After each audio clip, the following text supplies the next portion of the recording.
Well, let's continue looking at the retail picture. Joined now by Joseph Feldman. Joe is a managing director at Telsey Advisory Group, which is an independent research and consulting firm with a focus on retail. And Institutional Investor ranked Telsey #1 in specialty stores and department stores last year, and #2 in apparel and footwear. Thanks a lot for joining us, Joe. Appreciate it. Oh, my pleasure. Happy to be here. So give us sort of your big picture view of these numbers that we're getting that indeed were weaker than expected.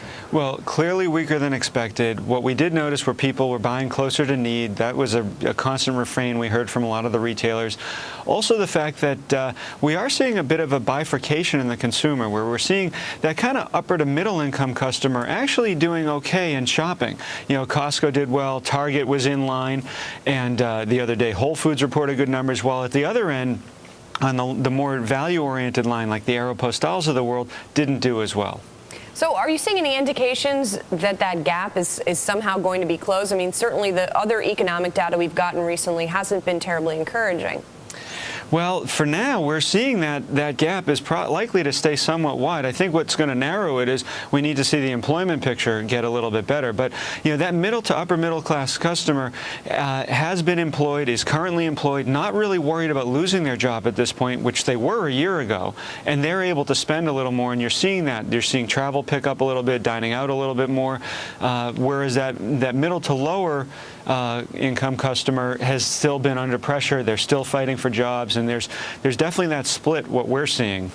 Now, also, I wanted to talk about the electronics angle of all of this. Sue was just saying that some researchers are showing that electronic spending is holding up relatively well versus apparel.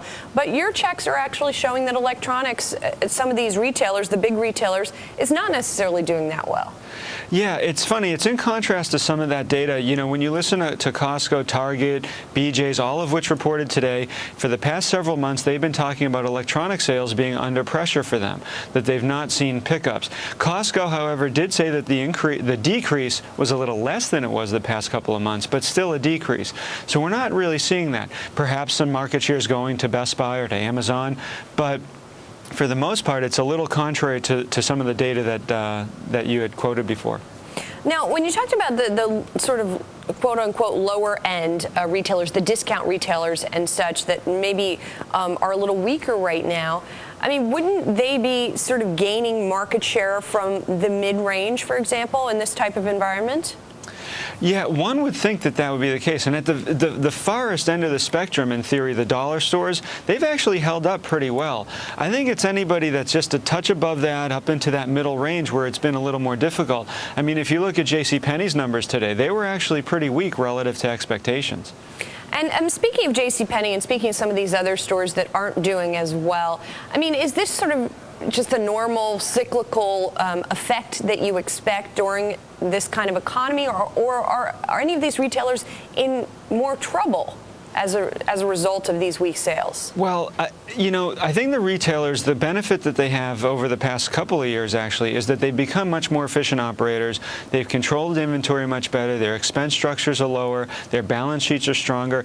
So despite the fact that, you know, sales might miss expectations, they're still hanging in from an earnings standpoint. And to your point earlier, you know, Aeropostale missed expectations, but it was still a positive. You know, some of the category that companies I cover, like a Big Lots, did a 3.8% positive same-store sales. Very good number. Just wasn't the 4.5% that the street was hoping for.